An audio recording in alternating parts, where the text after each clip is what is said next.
ang atong pagtuo murag pukot. Kabantay kas pukot nga daghan kayong mga sila pa buslot. Daghan siyang kuan ba kanang hikot. Galambing silang tanan. Although daghan buslot, pero daghan siyang baat. Buot kasabot tanan yang baat, unity. Nagka-unite sila. Pag naagay na buslot, lusot yun ang panalangin ana. Kung naay gisi, makasulod man ang panalangin pero mulusot ra og balik. Na atong pagtuo sa magpukot. Kung naaday tay pagtuo, pwedeng mapukot ang mga panalangin sa Ginoo. Pero kabalo ka, kung iyong pagtuo gisi, musulod ng panalangin pero mugawas nagbalik. Oh, isa, nakadawat ko ato sa banog 20,000. Pero pagkalunes, wa na. Nawala ra. Kaya nga naman, nilusot kaya iyong pagtuo buslot.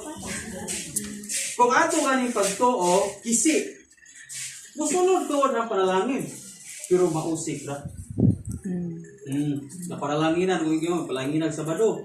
Pag kaduming, gisikan ras mga bisyo kahilayan. Kaya nga naman, kisi ang iyang pagtuo. Hinamdum iyang pagtuo sa magpukot. Kung dili gani kisi atong pagtuo, o dili pud buslot, di gud masayang ang panalangin sa Ginoo.